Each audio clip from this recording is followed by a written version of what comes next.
जय श्री कृष्ण। मैं आरजे अलका अग्रवाल आप सभी का इस शो में बहुत बहुत स्वागत करती हूँ, जो है सफल मंदिरों का।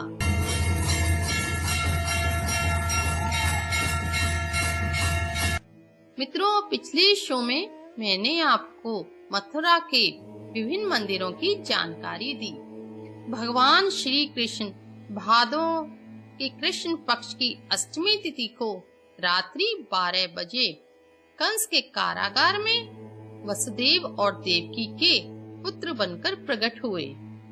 पर वसुदेव और देवकी तो कंस के भय से भयभीत थे, तो भगवान श्री कृष्ण ने अपनी सुरक्षा के लिए साथ ही साथ वसुदेव जी को बता दिया कि वो उनको मथुरा से गोकुल में नंद के घर ले जाएं।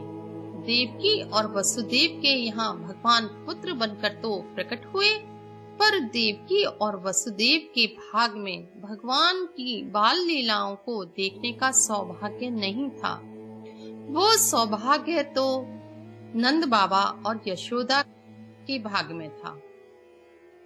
तो रात ही रात भगवान श्री कृष्ण को वसुदेव जी यमुना पार गोकुल में नंद के यहाँ छोड़ आए। भगवान मथुरा तो प्रकट हुए और बधाइयां गाई गई गोकुल में। तो आज मैं आपको गोकुल के प्रसिद्ध मंदिरों की जानकारी दूंगी। आगे भी यह चर्चा जारी रहेगी, पर यहाँ लेना होगा एक छोटा सा अंतराल। सुनते रहिए सफर मंदिरों का।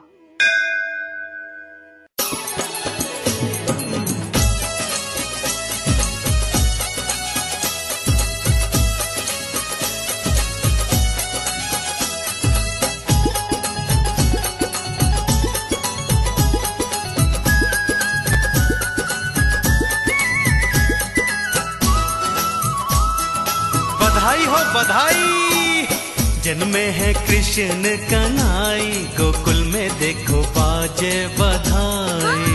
जन्मे है कृष्ण कन्हई, गोकुल में देखो बाजे बधाई। बाजे बधाई देखो बाजे बधाई, बाजे बधाई देखो बाजे बधाई। हाँ, जन्मे है कृष्ण कन्हई, गोकुल में देखो बाजे बधाई। जन्मे है कृष्ण कन्हई, गोकुल में देखो बाजे बधाई। श्री कृष्ण गोविंद हरे मुरारी, हे नाथ नारायण वासुदेवा।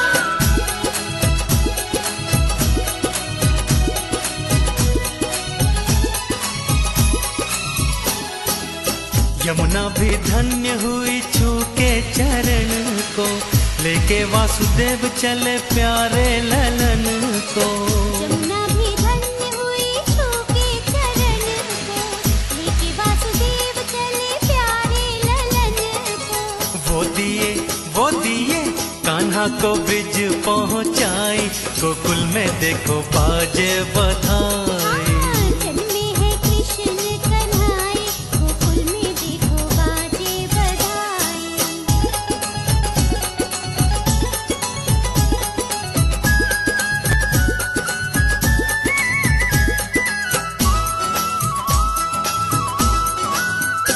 हाँ, धन्य हुई ये ब्रज भूमि सारी, त्रिलोकीनाथ जन्मे कृष्ण मुरारी। धन्य हुई है ब्रिज भूमि सारी, त्रिलोकीनाथ जन्मे कृष्ण मुरारी। ओ सारी नगरी है आज हर्षाई, गोकुल में देखो बाजे बधाई। हाँ, जन्मे है कृष्ण कन्हई, गोकुल में देखो बाजे बधाई। कृष्ण गोविंद हरे मुरारी, हे नाथ नारायण वासुदेवा।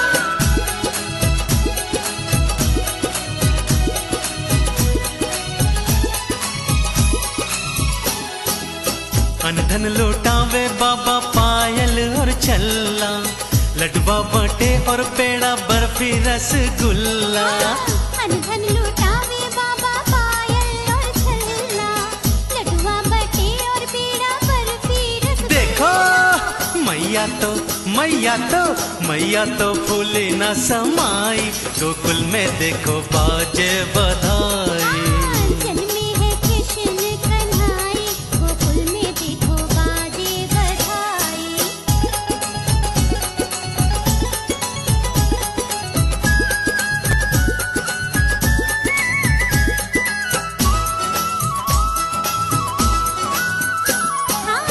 दाऊ लुटावे सोना चांदी और जेवर, छाया आनंद आज खुशियां हैं घर घर।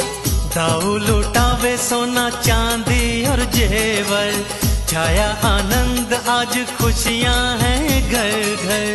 वो देख देख हंसते हैं कन्हाई, गोकुल में देखो बाजे बधाई, जन्मे है कृष्ण कन्हाई, गोकुल में देखो बाजे बधाई।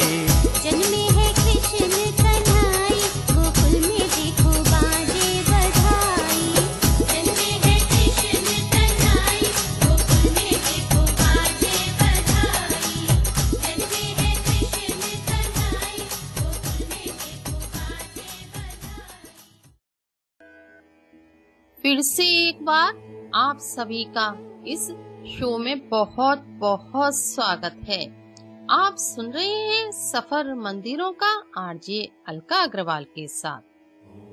तो मित्रों, वसुदेव जी बाल कृष्ण को जिस महल में गोकुल में छोड़कर आए वो है नंद महल। आज भी आप जब गोकुल जाएंगे तो आप नंद महल के दर्शन कर सकते हैं। यह नंद महल किसी कारीगर द्वारा नहीं बनाया गया है। ऐसा कहा जाता है कि यह रातों रात विश्वकर्मा जी द्वारा बनाया गया है।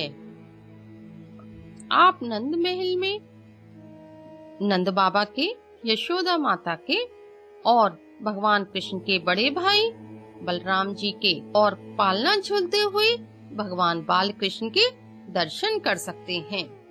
जयति श्री बलदेव प्रभु, जय हो कृपा निधान, आए हैं शरण तुम्हारी, कृपा करो भगवान। रोहिणी तुम्हारी मात है और पिता तुम्हारे वसुदेव, तुमसे ज्यादा बल किसमें जब तुम हो स्वयं बलदेव। हलधारी मूसलधारी, जय हो प्रभु सदा तुम्हारी, भक्ति भाव हम सबको दीजिए, यह है चाह हमारी। गौरवर्ण है प्रभु आपका, आप हो प्रभु सबके अंतर्यामी, हम सब हैं दास आपके, आप हो हम सबके प्रभु स्वामी। बलराम जी ने रोहिणी माता के गर्भ से यहीं जन्म लिया। बलराम जी वसुदेव जी की पहली पत्नी रोहिणी के गर्भ से प्रकट हुए। इस मंदिर में आप 84 खम्भों का भी दर्शन कर सकते हैं। ऐसा कहा जाता है यह खम्भे विश्वकर्मा जी द्वारा ही बनाए गए हैं। अगर कोई भक्त 84 खम्भों की परिक्रमा करता है तो ऐसा कहा जाता है उसे ब्रज 84 कोस की परिक्रमा का पूर्ण फल मिलता है। इन खम्भों की विशेष बात यह है कि एक खम्भा दूसरे खम्भे से बिल्कुल अलग है। 84 खम्भों में कुछ न कुछ अंतर जरूर है। नंद महल में ही भगवान श्री कृष्ण की बाल लीलाओं को माता यशोदा और नंद बाबा ने देखा। इसी महल में भगवान घुटवन घुटवन चले और गोकुल में ही भगवान श्री कृष्ण ने माटी खाई। भगवान श्री कृष्ण की हर लीला में कुछ न कुछ रहस्य छुपा हुआ है।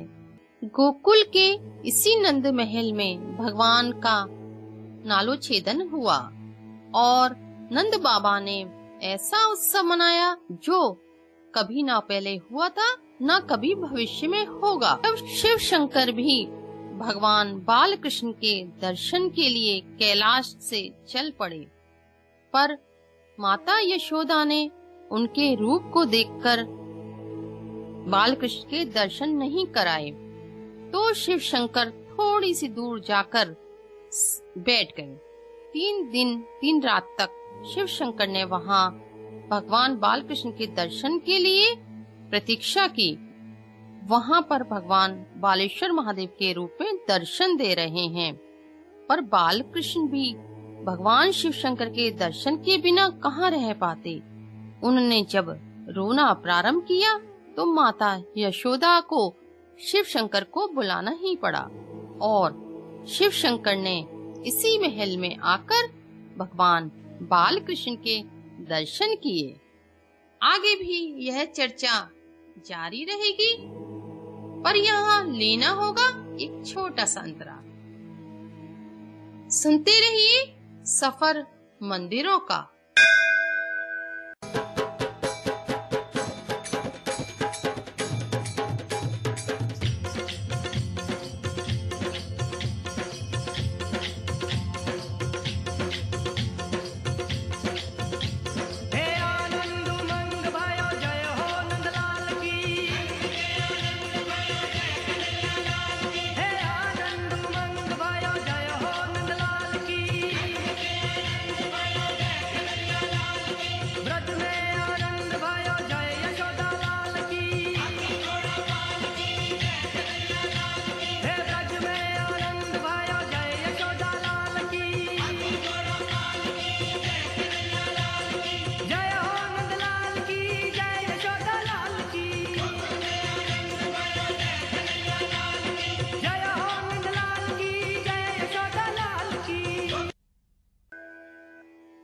फिर से एक बार आप सभी का इस शो में बहुत बहुत स्वागत है।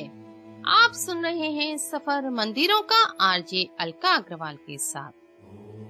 गोकुल के नंद महल में भगवान ने 1.5 वर्ष की अवस्था में माखन चोरी लीला की और माखन चोरी लीला उन्होंने 1 वर्ष तक की। अपनी सखाओं की मंडली बनाई और गोपियों के घर जा जाकर माखन चोरी लीला की। यहाँ इसी महल में ही भगवान की ऊखल बंधन लीला भी हुई और भगवान ने ऊखल से नंद महल में नल कुबेर और मणिग्रीव जो वृक्ष के रूप में खड़े थे उनका उद्धार किया। नारद जी के श्राप से यह नंद बाबा के महल में आकर वृक्ष बने। अनेक लीलाएं भगवान बालकृष्ण ने गोकुल में की। आप जब गोकुल जाएं तो नंद महल के दर्शन करने के बाद आप रेवती रमन भगवान के भी दर्शन कर सकते हैं। यहाँ पर भगवान बलराम अपनी पत्नी रेवती जी के साथ विराजित हैं। इस मंदिर में भांग का प्रसाद दिया जाता है। इस मंदिर में जो भक्तजन झंडा लगाते हैं उनकी समस्त मनोकामनाएं पूर्ण हो जाती है। आगे भी चर्चा जारी रहेगी, लेकिन यहाँ पर लेना होगा एक छोटा सा अंतराल। सुनते रहिए सफर मंदिरों का। मैया मोरी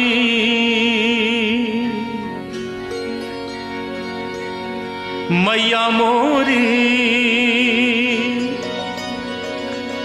मैया मोरी मैया मोरी मैया मोरी।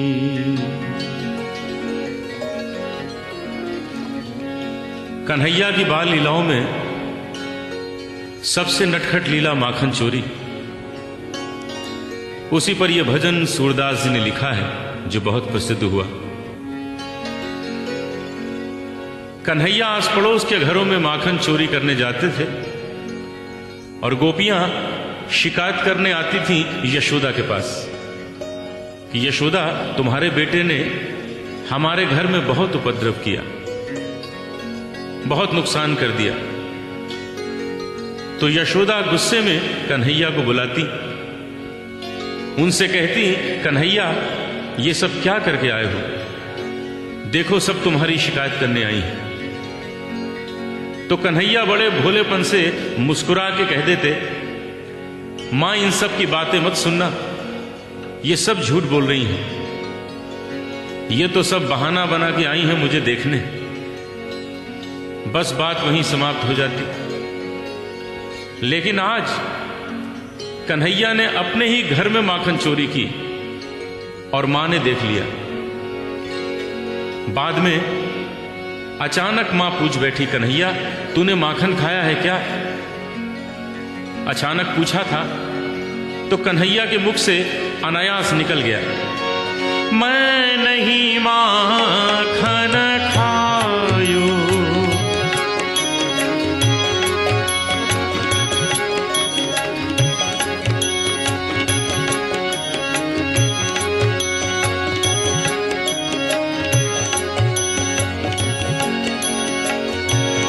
मैं नहीं माखन खायो मैया मोरी, मैं नहीं माखन खायो।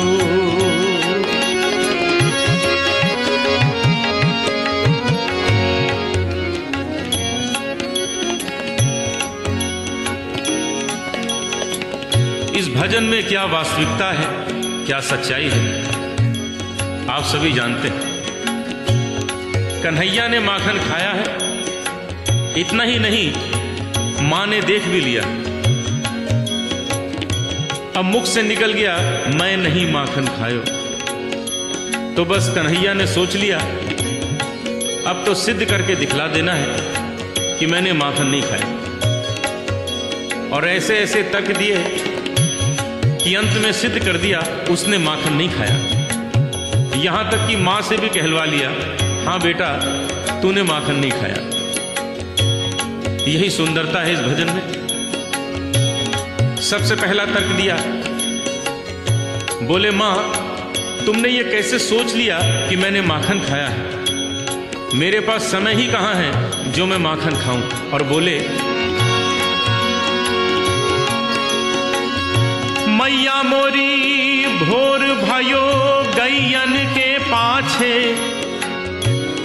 तूने मधुबन मोहि पठायो। भोर भयो गैयन के पाछे, तूने मधुबन मोहि पठायो। चार प्रहर बंशी बट भटक्यो, सांझ परे मैं घर आयो। रे मैया मोरी मैं कब माखन खायो, रे मैया मोरी मैं कब माखन खायो।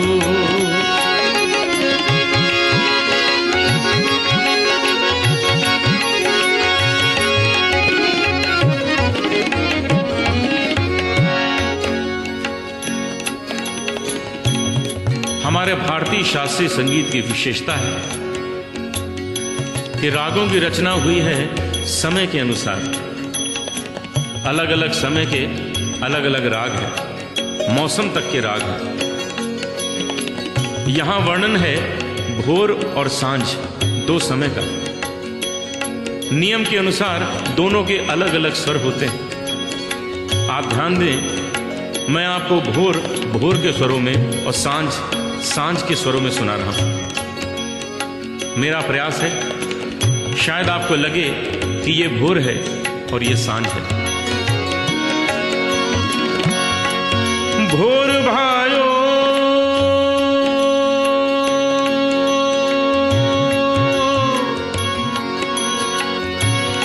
भोर भायो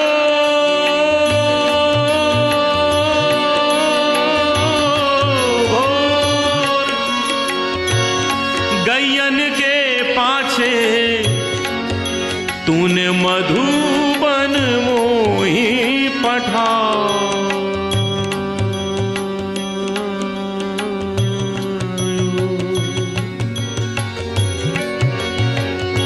भोर भयो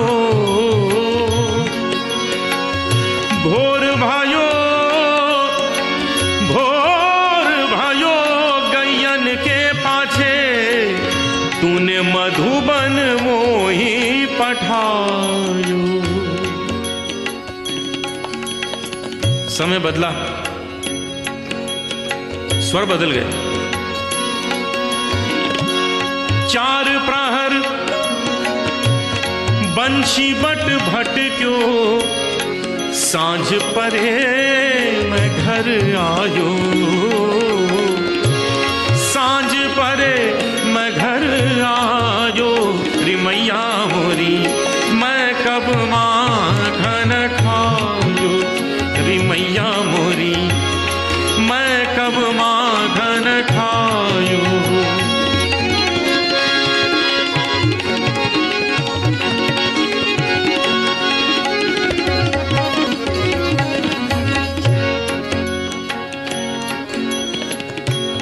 नहीं चला ये तर्क,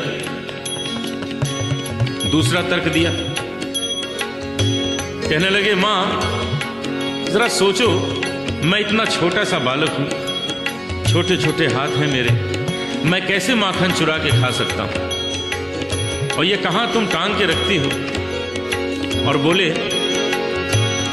मैया मोरी मैं बालक बहियन को छोटो छोटो छोटो छोटो छोटो छोटो, मैं बालक बहियन को छोटो, ये छीको किस विधि पायो, ये छीको किस विधि पायो। मां मुस्कुरा दी, इशारा किया कन्हैया क्यों बातें बना रहे हो, ये जो मुंह में माखन लगा है ये कैसे लग गया? कन्हैया ने सोचा ये तो बड़ी भूल रह गई, ये भी छुपाया। कहने लगे मैया ये ग्वाल बाल सब बैर पड़े हैं, ये ग्वाल बाल सब बैर पड़े हैं, बरबस मुख लपटायो, रे मैया मोरी मैं नहीं माखन खायो, मैया मोरी मैं नहीं माखन खायो।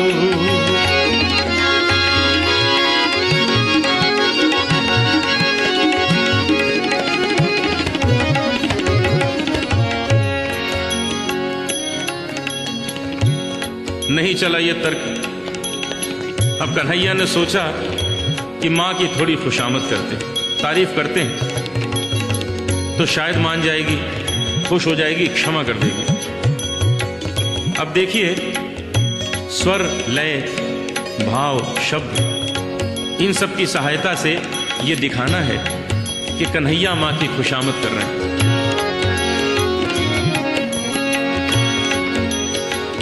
अरे हाँ मेरी मैया, अरे हाँ मेरी मैया, अरे भोली मेरी मैया, प्यारी प्यारी मेरी मैया, अरे हो मेरी मैया, अरे हाँ मेरी मैया, ओ मैया तू जननी, मैया तू जननी, मन की अति भोली तू जननी, मैया तू जननी, मन की अति भोली, इनके कहे पति आयो, री मैया मोरी इनके कहे पति आयो।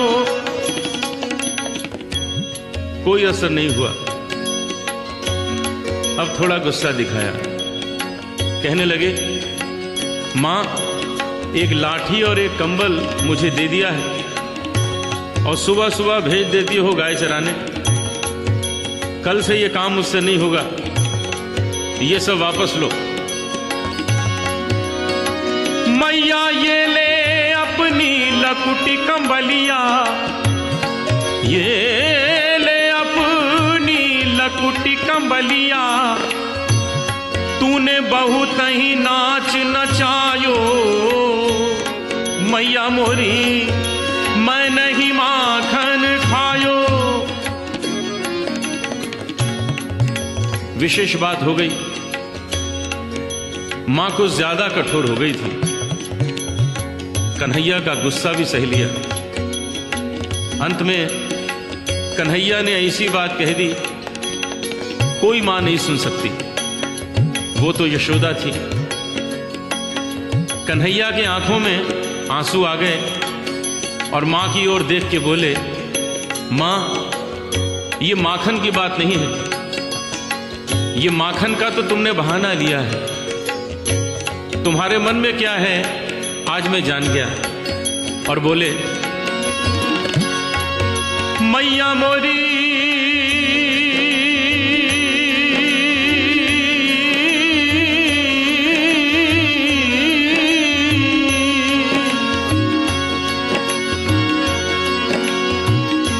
मैया जिया तेरे कुछ भेद उपज हैं, जिया तेरे कुछ भेद उपज हैं। तूने मोहे जानो परायो जायो, तूने मोहे जानो परायो जायो। जरा से माखन के पीछे इतनी बड़ी बात मां कैसे सुन लेती। सूरदास तब हंसी जसोदा, सूरदास तब हंसी जसोदा। लेउर कंठ लगायो, लेउर कंठ लगायो। नैन नीर भरियायो, नैन नीर भरियायो। कन्हैया कन्हैया तै नहीं माखन खायो, कन्हैया मोरे तै नहीं माखन खायो। ओ लल्ला मोरे तै नहीं माखन खायो।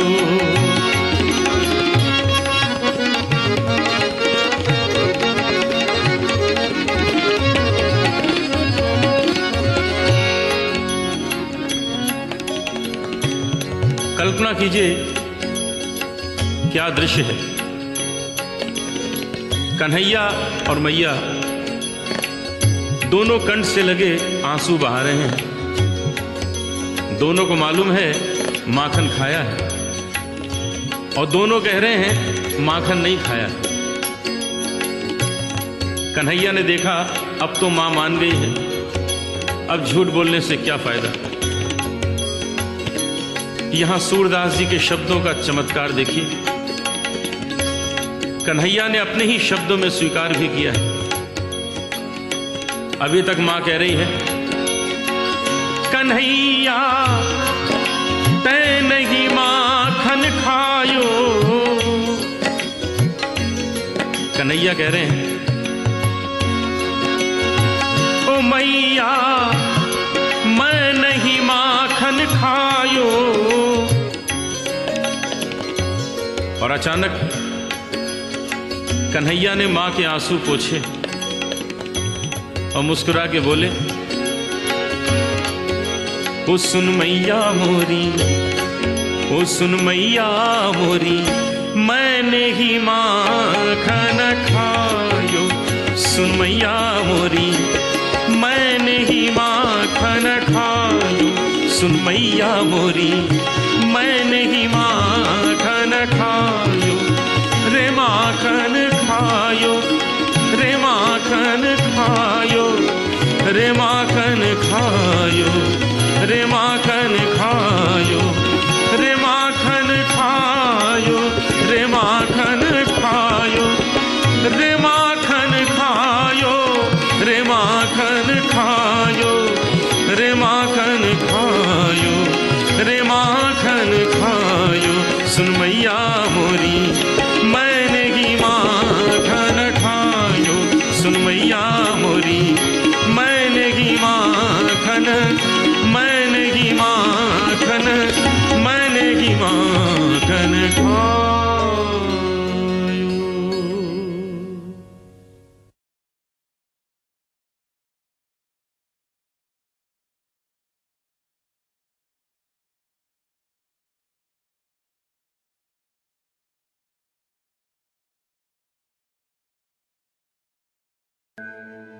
फिर से एक बार आप सभी का इस शो में बहुत बहुत स्वागत है। आप सुन रहे हैं सफर मंदिरों का आरजे अलका अग्रवाल के साथ। मित्रों, भक्तजन गोकुल का दर्शन करने के बाद रमन रेत की यात्रा करते हैं। गोकुल से 3-4 किलोमीटर की दूरी पर है रमन रेत जी।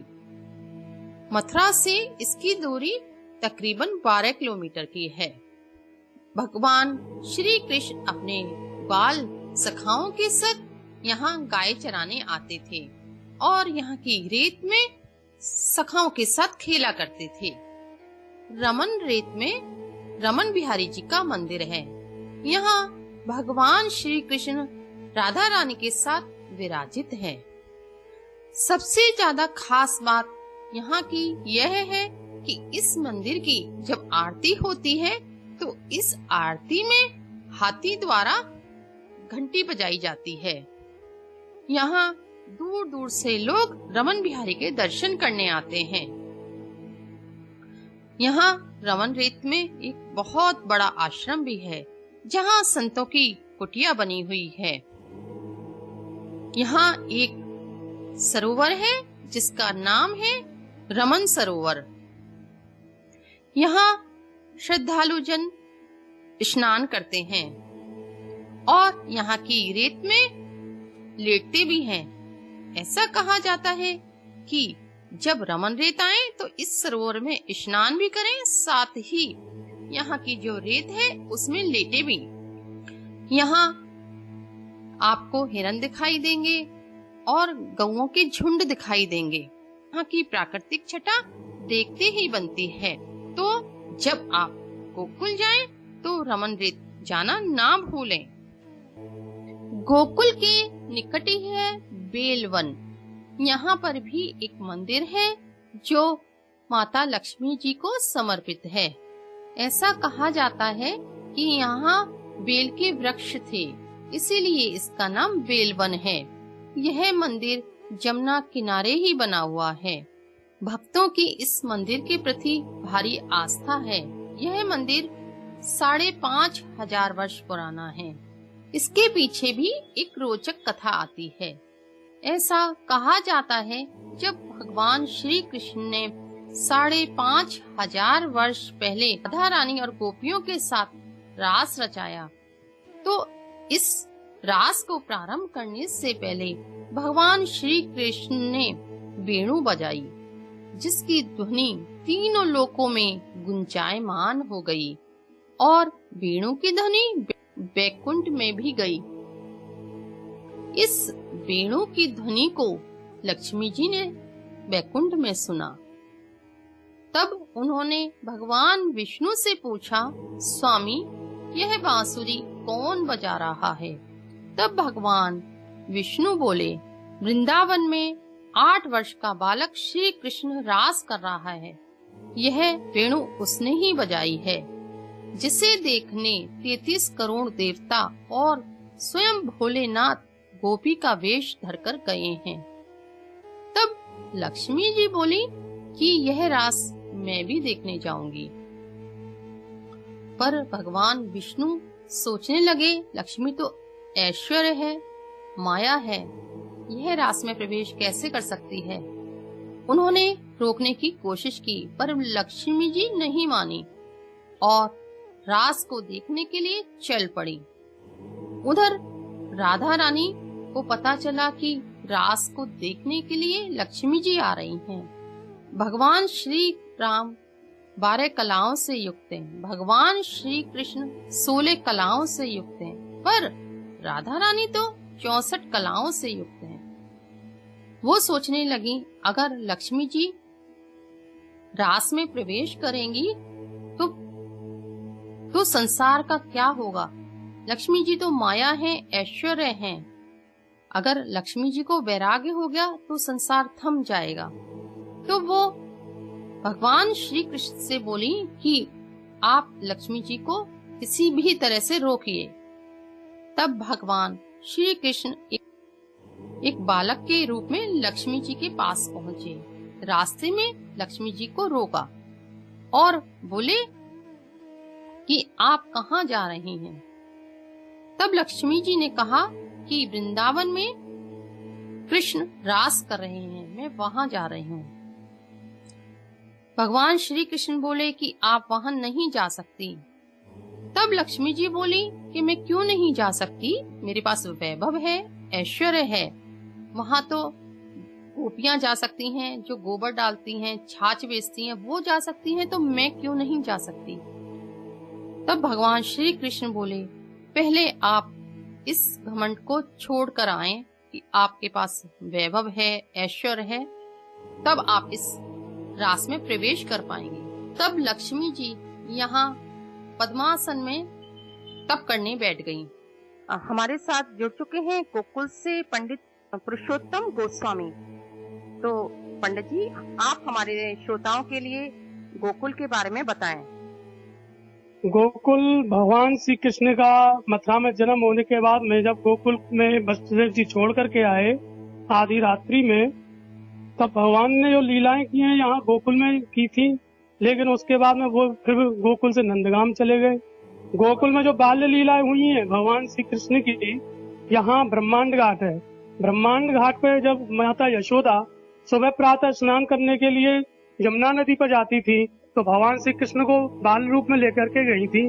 तब यमुना जी ने भगवान श्री कृष्ण से किया था मन में विचार, कहा कि प्रभु आप अपने घर के अंदर ही रहते हैं, हम आपके दर्शनों को अभिलाषा है, आपके चरणों को स्पर्श करना चाहते हैं। तो माता यशोदा के मन में भगवान श्री कृष्ण ने एक भावना प्रकट करी कि मुझको भी घर से बाहर लेकर के जाओ। तो माता यशोदा भगवान श्री कृष्ण को अपनी गोदी में लेकर यमुना स्नान के लिए प्रातः निकली, तो उन्होंने उनको ब्रज में वहीं रेती में बिठा दिया। तो वहाँ भगवान श्री कृष्ण ने माता यशोदा को पूरे ब्रह्मांड का अपने मुख में दर्शन कराया था, इससे इसका नाम पड़ा था ब्रह्मांड घाट, जो आज भी ब्रह्मांड घाट के नाम से प्रसिद्ध है, जहाँ पे भगवान ने अपने मुख में माँ यशोदा को पूरे ब्रह्मांड का दर्शन कराया था। उसी से मतलब आगे जाते हैं तो यहाँ 84 खम्भे का मंदिर है। यहाँ 84 खम्भे लगाए हुए हैं, जो आप गिनती करोगे तो उसमें एक खम्भा हमेशा या तो कम होता है या एक ज्यादा हो जाता है। मतलब ये गिनती में पूरे 84 नहीं हो पाते हैं। उसी से आगे जाते हैं, ब्रह्मांड घाट से आगे जो आपके रमन रेती है, यहाँ भगवान ने रमन किया था। रमन मतलब अपना रेती को लेकर उसके साथ में मतलब खेलना, यहाँ रेती में भगवान ने खेला था, इसलिए इसका नाम रमन रेती पड़ा है जी। ये गोकुल की महिमा है। गोकुल से ही भगवान ने पूतना का वध किया था। जो पूतना का जो वध किया, पूतना जो थी वो राजा बलि की पुत्री थी रत्नमाला जी। रत्नमाला जब भगवान वामन का रूप लेकर के राजा बलि के द्वार पर भिक्षा मांगने के लिए गए थे, 3 पग भूमि दान मांगने के लिए, तब रत्नमाला ने देखा कि ये तो बाल स्वरूप में छोटा सा बालक है, अगर ऐसा सुंदर बालक अगर मेरा होता तो मैं इसको अपने गोदी में लेकर के अपने स्तनपान कराती, अपना वात्सल्य प्रकट करती। तो भगवान ने उसकी अच्छी भावना को देख करके उसको तथास्तु कह करके ये वरदान दे दिया कि हाँ आपकी ये अभिलाषा पूर्ण होगी। जब भगवान ने विराट रूप धारण करके राजा बलि का सब कुछ छीन लिया, तो पूतना को जो रत्नमाला के रूप में थी उस समय उनको बहुत क्रोध आया और उन्होंने मन में विचार किया कि अगर ऐसा मेरा बालक होता तो मैं अपने समय दूध में जहर मिलाकर इसको पिला के मार देती, जिसने मेरे पिता की सारी संपत्ति को छीन लिया। तो भगवान ने उसी भावना को भी मन में स्वीकार कर लिया और तथास्तु कह करके वरदान दिया कि आपकी ये भी अभिलाषा पूर्ण होगी। तो जब पूतना रूप में वो आई, मतलब राक्षसी के रूप में, तो भागवत जी में भी वर्णन किया है कि पूतनाम रुद्रराज नाम के, पूतना का काम ही था बालकों की हत्या करना, उनका खून पीना, क्योंकि वो पूर्व जन्म में भगवान के द्वारा दिया हुआ वरदान था। जब पूतना को भगवान ने अपनी गोदी में लिया और उनका स्तनपान कराया, तो भगवान ने पूतना को मारा नहीं, उनको उद्धार करके छोड़ दिया, उनको वो गति प्रदान करी जो कभी भी यशोदा या देवकी को उन्होंने नहीं दी है। उसको परम गति बोलते हैं, जो माता कह करके उन्होंने पदवी प्रदान करी। तो उनको बैकुंठ में भी बास दिया, क्योंकि बैकुंठ से भगवान का पुष्पक भगवान विमान उनको लेने के लिए आया था। इसीलिए यहाँ पे उनका पूतना की भी जो लीला की है भगवान ने, वो भी गोकुल से ही की है, जो 84 कोष में प्रख्यात है कि जब पूतना ने विराट रूप धारण किया था तो उनका इतना बड़ा विराट रूप था कि उनकी जब अंतगति हुई तो उनकी 1.25 लाख चिताएं बनाई गई थी, और जब चिताएं जलने लगी तो उनमें से अकस्मात चंदन की खुशबू उतरने लगी। तब रुक्मणी जी ने भगवान कृष्ण से पूछा कि प्रभु ये क्या चमत्कार है कि इनकी देह से इतने सुगंधित चंदनों की पुष्प आ रही है, बोले कि हे देवी, जिसको मैंने माँ की पदवी प्रदान कर दी वो तो स्वयं मेरी माता है, उसी के देश से यह आया है कि पूतना पिछले जन्म में राक्षसी थी, इस जन्म में नहीं है, इसीलिए मैंने इसको परम गति प्रदान करी है। ये इस प्रकार की लीलाएं हैं। यही भगवान का 42 मंदिर है महादेव जी का। यहाँ भगवान ने जब शंकर जी भगवान श्री कृष्ण के बाल स्वरूप के दर्शन करने आए थे, तब माता यशोदा ने उनसे आग्रह किया कि प्रभु जब आप यहाँ से चले जाओगे तो मेरा लाला तो फिर रोने लगेगा, इसको नजर लग जाएगी तो उसको उतारेगा कौन, मैं आपको कहाँ से बुला करके लाऊंगी। जी। तो भगवान शंकर जी ने माता यशोदा को कहा कि मैया मैं तो हमेशा ब्रज में ही रहूंगा प्रभु के पास में। बोले कि ये तो मेरा ही घर है। बोले कि मैं आपको बुलाऊंगी कहाँ। बोले कि आप वहाँ पे शिव जी का जो मेरा रूप है उसकी आराधना करना, उस पर जाके आप नमस्कार करना, जब आप मुझे आवाज दोगी तो मैं स्वयं चला आऊंगा। क्योंकि ब्रज में आज भी जो बूढ़ा बाबू जो शादी में पूछता है, जिसको बूढ़ा बाबू बोलते हैं, वो बूढ़ा बाबू शंकर जी का ही स्वरूप है, उसी को बूढ़ा बाबू बोला जाता है, जिसको बच्चों को दिखाया नहीं जाता है। क्योंकि अगर बच्चा वगैरह कोई उसको अगर देख लेता है तो उसके शरीर पर चर्म रोग जैसे दाग हो जाते हैं, जो कि फिर ये आपके जटाशंकर में स्नान करने के बाद में 3 बार उनका स्नान होता है, तब जाके वो दाग सब सही होते हैं। वहीं शिव जी का वो मंदिर है, जो बच्चों की नजर वगैरह जो लगती है उसका दर्शन वगैरह करने से वो सब दोष दूर होते हैं। वहीं बालेश्वर भगवान महादेव जी के दर्शन है। इस प्रकार की ये गोकुल की लीलाएं हैं। जो लीलाएं गोकुल में भगवान श्री कृष्ण ने की, वो सारी लीलाएं की। यहीं से भगवान श्री कृष्ण गोकुल से वृंदावन गए, जो कालियानाग को नाथा था 5 वर्ष की अवस्था में। दाऊ जी भगवान श्री कृष्ण के बड़े भाई हैं, जो कि रोहिणी जी के बेटा हैं, रोहिणी जी के पुत्र हैं। यही दाऊ जी महाराज ने अपनी लीलाएं की थी, इसीलिए इसको क्षेत्र को दाऊ जी क्षेत्र बोला जाता है। क्योंकि जो वृक्ष 84 कोष है, ये वृक्ष 84 कोष असल में क्या है? वृक्ष 84 कोष 12 वन, 24 उपवन और 4 पर्वतों की श्रृंखला है। इस सब चीज को मिलाकर के इसको वृक्ष 84 कोष बोला जाता है, जो कि स्वयं भगवान श्री कृष्ण और राधा के हृदय से प्रकट है। इसी को वृक्ष 84 कोष बोला जाता है। इसको ही गोलोक बोला गया है। यहीं पे जो भगवान के जो वन है, इन वनों को क्षेत्र अधिकार बांटा गया था उस समय पे। कुछ वनों का अधिकार भगवान श्री कृष्ण के क्षेत्र में था, कुछ वनों का अधिकार दबन के बड़े भाई जो है बलराम जी, उनके क्षेत्र में था। जैसे कि भद्रवन दाऊ जी का क्षेत्र है, और ये दाऊ जी वन, ये भी दाऊ जी का क्षेत्र है। भांडेर वन, बंसीवन, ये भगवान श्री कृष्ण के क्षेत्र हैं। वृंदावन राधा कृष्ण के क्षेत्र हैं। इस प्रकार ये क्षेत्रों को बांटा गया था। यहीं पे दाऊ जी का मंदिर है, जो प्राचीन काल में दाऊ जी महाराज ने अपना वो लिया था। तो एक चरवाहा था जो वहाँ पे अपनी गाय वगैरह चराता रहता था, तो उसको स्वप्न में दर्शन हुए कि मैं यहाँ मिट्टी में दबा हुआ हूँ, आकर के मुझको यहाँ से निकालो और मुझको एक आसन प्रदान करो। तो वहाँ पर जब उस मिट्टी को हटाया गया तो उसमें से दाऊ जी महाराज की प्रतिमा निकली, जो कि आज दाऊ जी मंदिर में विख्यात है।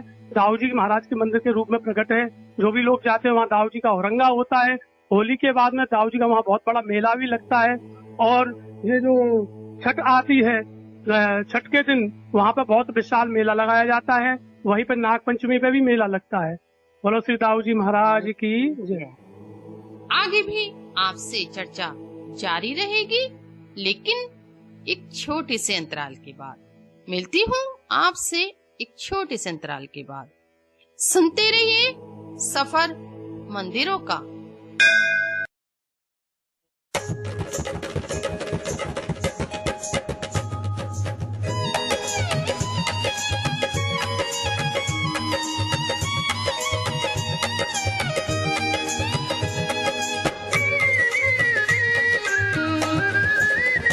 मेरी चुंदरी में पर गयो दागरी, कैसो चटक रंग डारो श्याम। मेरी चुंदरी में पर गयो दागरी, कैसो चटक रंग डारो। श्याम मेरी चुंदरी में पड़ गयो दागरी, कैसो चटक रंग डारो। श्याम मेरी चुंदरी में पर गयो दागरी, कैसो चटक रंग डारो। श्याम मेरी चुंदरी में पड़ गयो दागरी, कैसो चटक रंग डारो।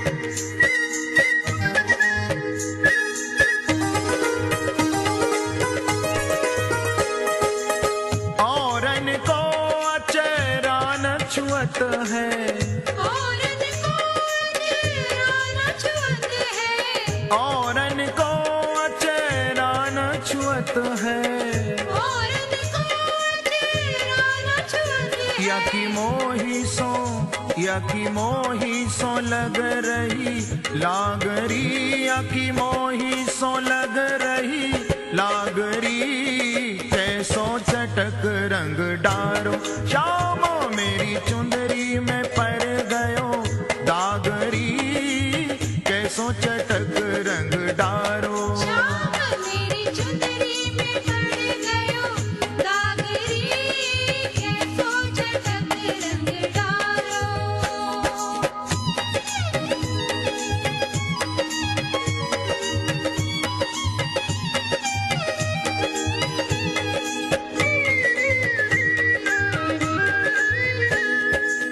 मोसो कहा को सुंदर नारी, मोसो कहा को सुंदर नारी, मोसो कहा को सुंदर नारी, मोसो कहा को सुंदर नारी।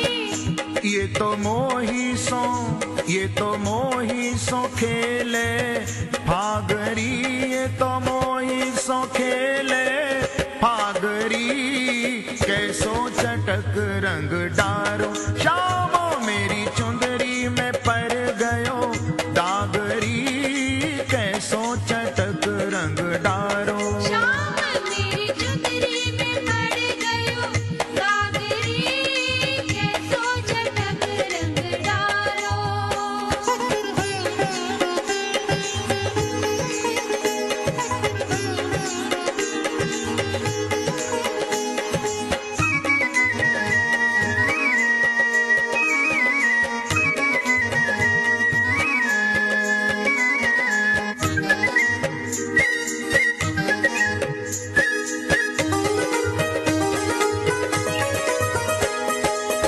बल बल दास आस ब्रज छोड़ो, बल बल दास आस ब्रज छोड़ो, बल बल दास आस ब्रज छोड़ो, बल बल दास आस ब्रज छोड़ो। ऐसी होरी में लग जाए आगरी, ऐसी होरी में लग जाए आगरी, कैसो चटक रंग डारो, शामो मेरी चुंदरी में पर गयो दागरी, कैसो चटक रंग डारो। श्याम मेरी चुंदरी में पड़ गयो दागरी, कैसो चटक रंग डारो। शामो मेरी चुंदरी में पर गयो दागरी, कैसो चटक रंग डारो। श्याम मेरी चुंदरी में पड़ गयो दागरी, कैसो चटक रंग डारो। शामो मेरी चुंदरी में पर गयो दागरी, कैसो चटक रंग डारो। श्याम मेरी चुंदरी में पड़ गयो दागरी, कैसो चटक रंग डारो। शामो मेरी चुंदरी में पर गयो दागरी, कैसो चटक रंग डारो। श्याम मेरी चुंदरी में पड़ गयो दागरी, कैसो चटक रंग डारो। फिर से एक बार आप सभी का इस शो में बहुत बहुत स्वागत है। आप सुन रहे हैं सफर मंदिरों का। मित्रों, जब ब्रज की चर्चा हो रही है तो ब्रज की होली की बात कैसे ना हो, क्योंकि ब्रज की होली अपना एक विशेष स्थान रखती है। ब्रज की होली देश विदेश में प्रचलित है। इसे देखने के लिए देश विदेश से लोग ब्रज में आते हैं। ब्रज में होली बसंत पंचमी से प्रारंभ होकर 40 दिन तक चलती है। बसंत पंचमी के दिन भगवान श्री कृष्ण को गुलाल लगाया जाता है। उसके बाद यह गुलाल भक्तों में प्रसाद के रूप में बांट दिया जाता है।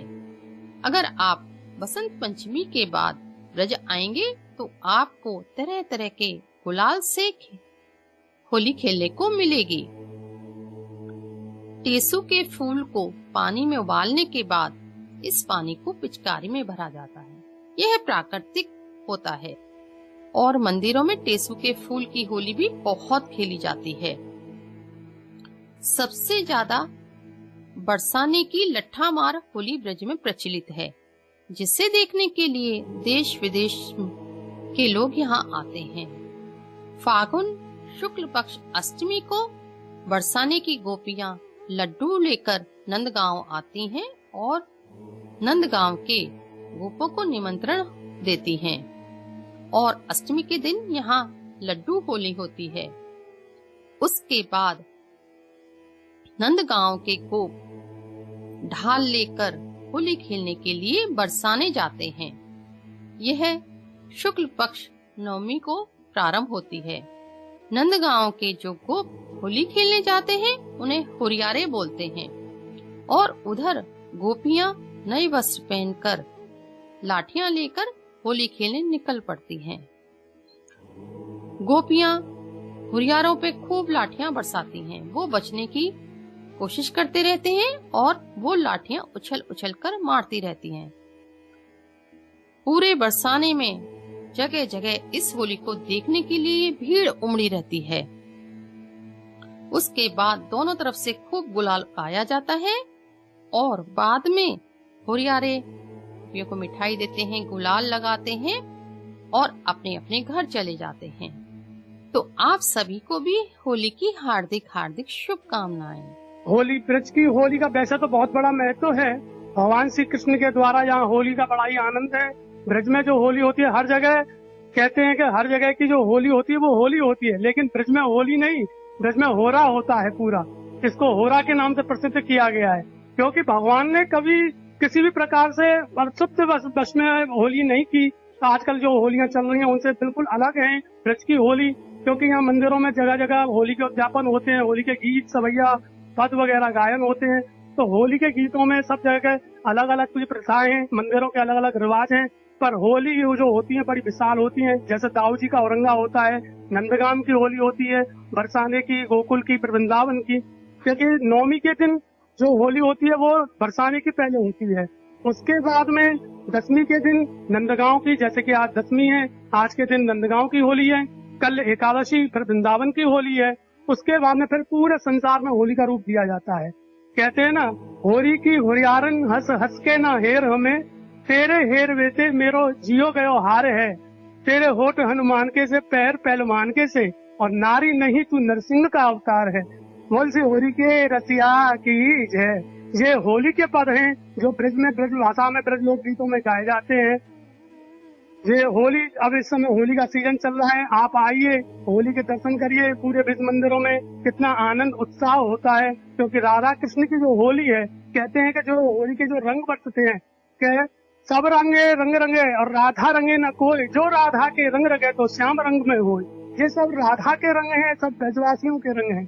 जो भक्ति भाव राधा ने प्रकट किया, ऐसा भक्ति भाव मीराबाई ने प्रकट किया, स्वामी तुलसीदास जी ने भी प्रकट किया। इसी प्रकार ये सब चलता चला आ रहा है। बोल श्री होली के रसिया की जय। बोल जय जय श्री राधे। धन्यवाद पंडित जी। आपको आज का शो कैसा लगा? अपना फीडबैक www.radioudan.com पर देना ना भूलिए। अब आपसे अगले शुक्रवार ठीक 8 बजे फिर से मुलाकात होगी। सुनते रहिए रेडियो उड़ान, ए फ्लाइट ऑफ लाइफ। अरे सखियों देखो, नंदगाम ते कन्हैया अपने सखान के संग होली खेलन आयो है। आज याकू अच्छी तरह मजा चखाए दो। ओ आयो नंदगाम ते होली खेलन, नटवर नंद किशोर।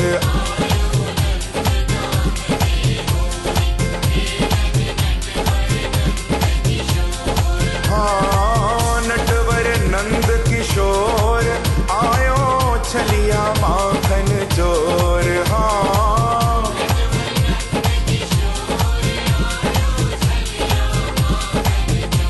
ओ आयो, ओ आयो, ओ आयो नंदगाम ते होली खेलन।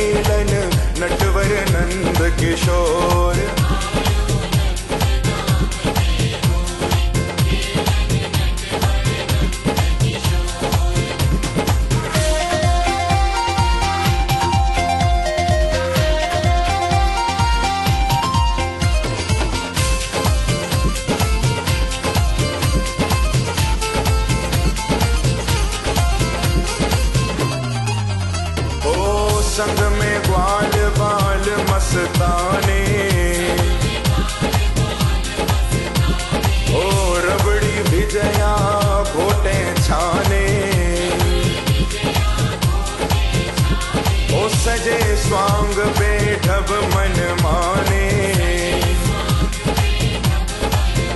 ओ बने सखा पर लगे जनाने, ओ फेंट गुलाल हाथ पिचकारी छाए रहे चहु ओर, हाँ फेंट गुलाल हाथ पिचकारी छाए रहे चहु ओर। ओ आयो, ओ आयो, ओ आयो नंदगाम ते होरी खेलन नटवर नंद किशोर।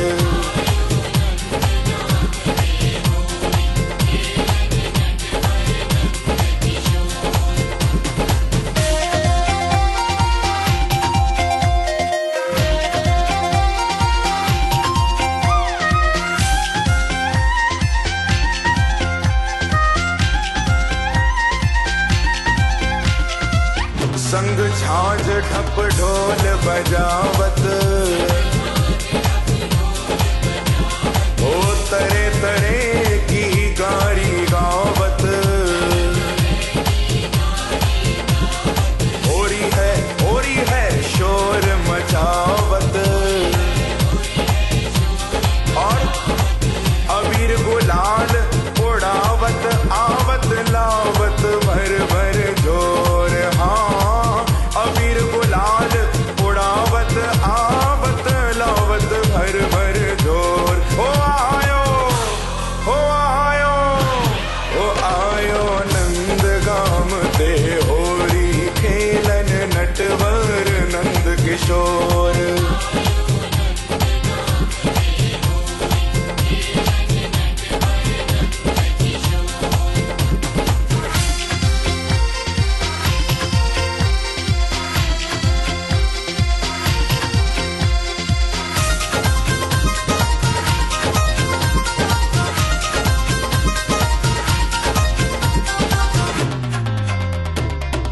एको सखा भाग नाए पावे, ओ पकड़ जनानो साज सजावे, ओ घेरी सकल बहु नाच न जावे, ओ इत में घेरो गली रंगीली उते सांकरी खोर, हाँ इत में घेरो गली रंगीली उते सांकरी खोर। हो आयो, हो आयो, हो आयो नंदगाम ते होरी खेलन नटवर नंद किशोर।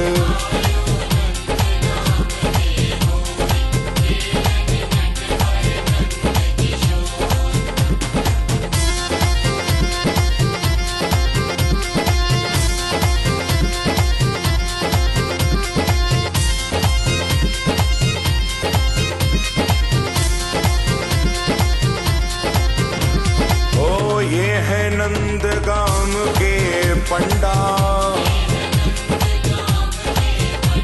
ओ गाय चरावे बीने कंडा, और देखो तो सही आए लीने ढाल प्रचंडा, तो झंडा छीन लगाओ डंडा कर दो भंडा बोर, हाँ झंडा छीन लगाओ डंडा कर दो भंडा बोर। हो आयो, हो आयो, हो आयो नंदगाम ते होरी खेलन नटवर नंद किशोर।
किशोर